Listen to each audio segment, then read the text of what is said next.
What's up, y'all? Happy to see you. You know what I'm saying? It's Adisa the Bishop. I'm chilling. I wanted to reach out and talk to you guys about my time back. I'm happy to be back. I spoke the other day about getting snatched up in customs the other day when I first landed in the UK, and the woman was very rude to me.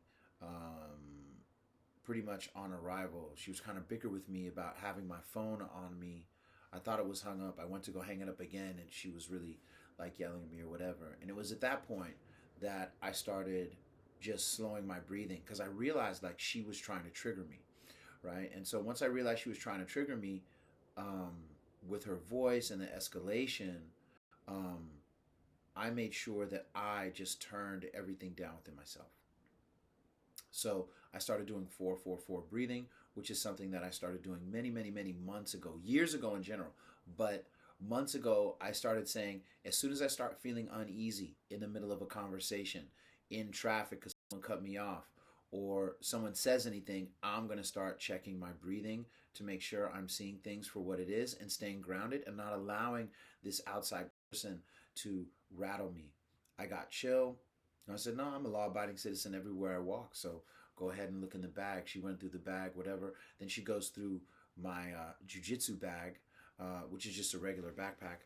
And she opens it up, and she sees my black belt, and she sees the top of my jiu-jitsu gi that says, Half Gracie. Oh, look, there's one right here.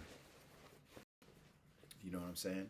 Half Gracie Jiu-Jitsu. She sees it, and she says, sir, do you train BJJ? I was like, yeah. And she said, oh, okay. I said, yeah, I'm a black belt instructor at Half Gracie, San Jose. She was like, oh, okay, we're done here. Started being all nice, helped me repack, And I was like, whoa, man, like, what a difference, right? And I was really happy for the way that I conducted myself in that moment. And I was really happy. Obviously, I wasn't worried about getting busted. I didn't do anything. I wasn't worried about that part of it. I'm talking about the way that I managed my emotions when she started talking crazy. The other thing that I thought about after the fact was that moment was a byproduct of many years of discipline. Meaning, like, what if I had quit jiu-jitsu? That gi wouldn't have been there. What if I quit at brown belt, which was very close to happening? Leo and Megatron know. Leo Jones Jr., Professor Leo Jones and Professor Billy Ray Chubbs, right?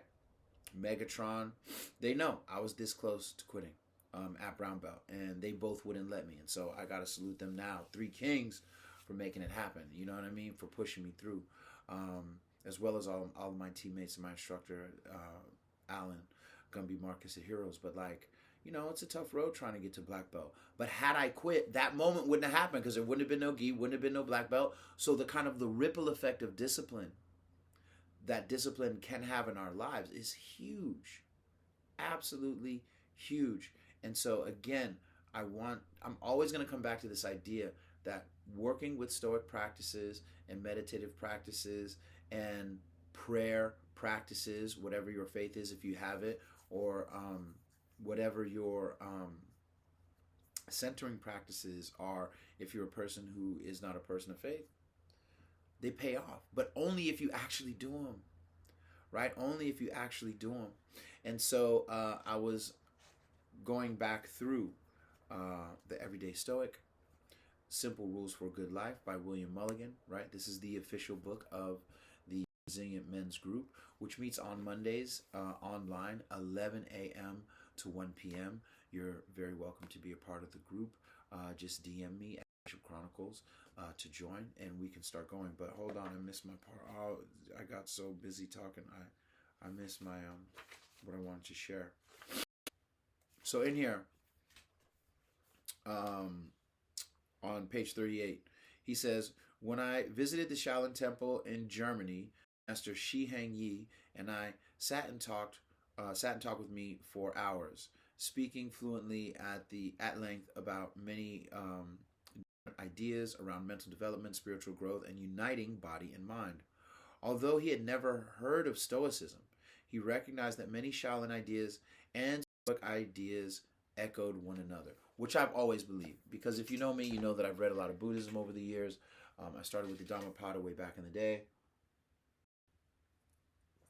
And I've read a few other texts, but I also had this really cool um, Buddhist dictionary that I had for many years. I lost it a while ago, but I think it was by Shambhala Press. And I always saw a lot of intersecting ideas between Sufism and Buddhism, and definitely between Stoicism uh, and uh, and the Shaolin path, right? So, what are some of the ways that Buddhist Shaolin traditions mirror Stoic philosophy? One is just disciplining your mind, right? Buddhism emphasizes rigorous meditation, zazen, to develop mental control and awareness, and Stoicism practices premeditation malorum, right? Anticipating difficulties, right? In morning reflection through discipline and disciplining your thought patterns. This is a huge deal. This is a huge deal. I mean, every week you wake up, there's more crazy stuff going on in American politics, in the genocide in Gaza, in the world. You see, Spain just shut down electricity with Portugal, and I think part of France for a bunch of years. Was that a solar flare, or was it something else? I don't know. Was it a psyop to see what happens if in the West, in a country that's fairly civilized, you turn the power off? What happens? I don't know. I'm not a conspiracy type person, but I do know that these are weird times, and I do know that as hard as it is to pull certain conspiracies off, conspiracies are a real thing, right? They're hard to pull off, but they're real. Um, the acceptance of nature's order is another beautiful aspect of where Shaolin philosophies and Stoic philosophies come together.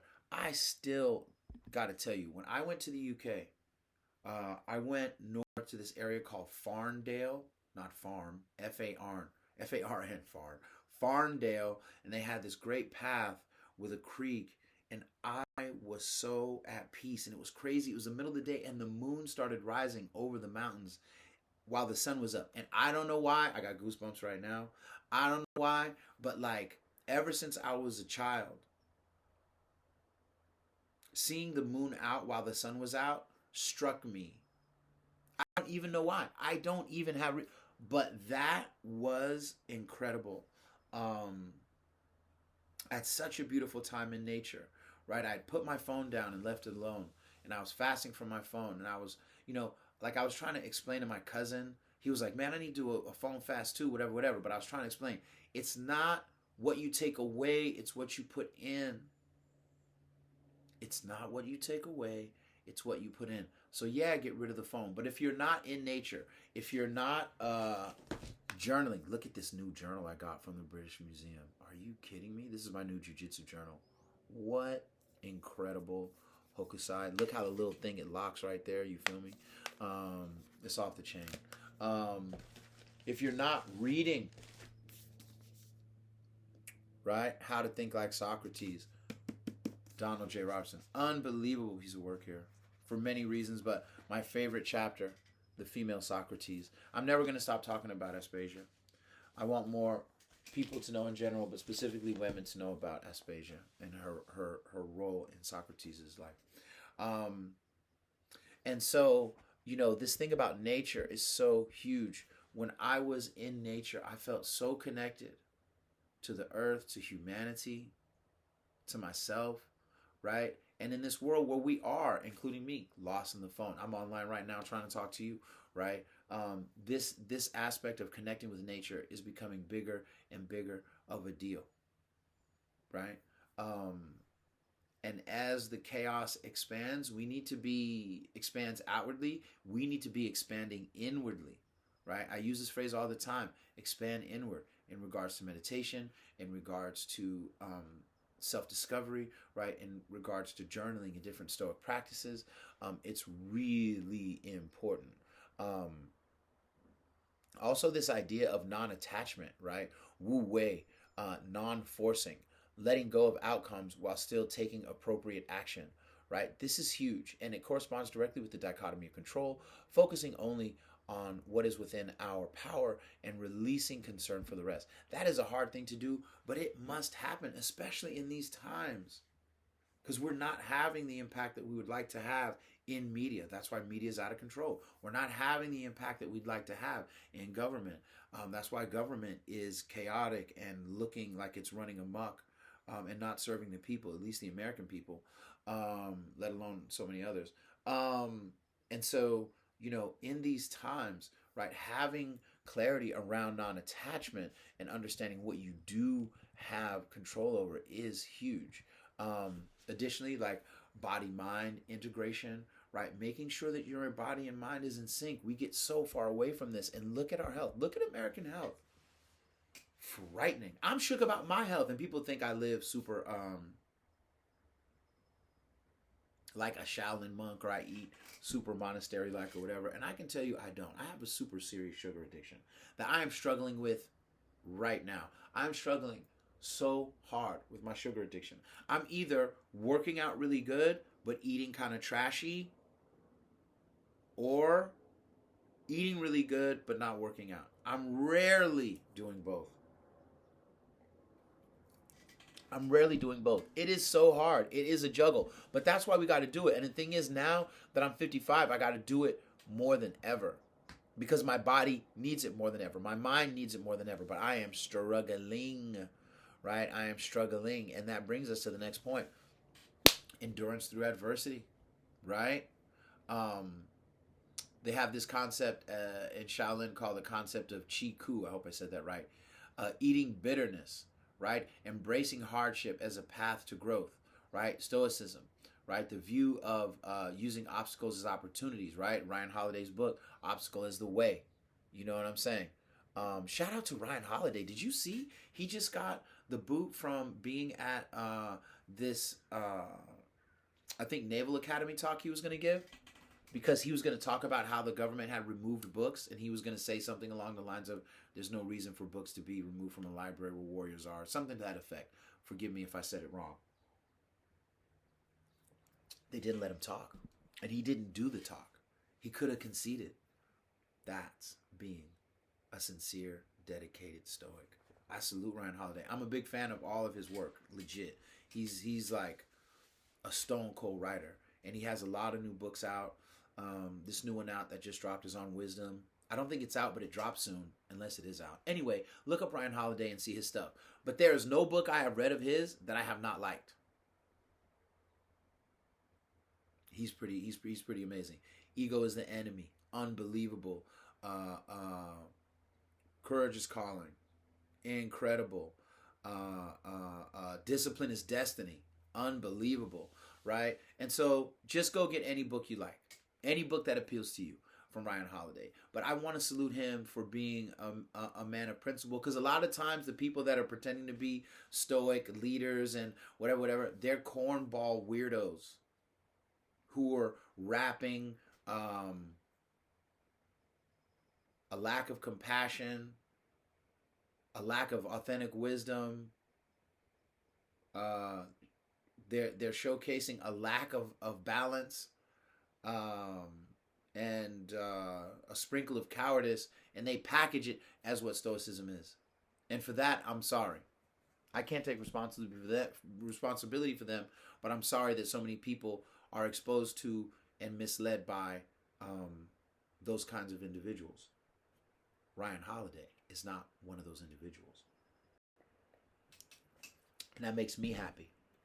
In a time when so many cowards exist, afraid to speak the truth about the state of their own government, afraid to speak the truth about the state of their own mind and body and heart, right? But what are you supposed to expect? Like, I don't know who it is, probably Gabor Mate or something, but somebody said, people can only meet you at the depth in which they meet themselves. So people can quote anything from a Stoic philosopher to an old great politician, to a warrior, to Machiavelli. But if they're not living well, if they're not well intended, all of it is just going to be a joke in the clutch.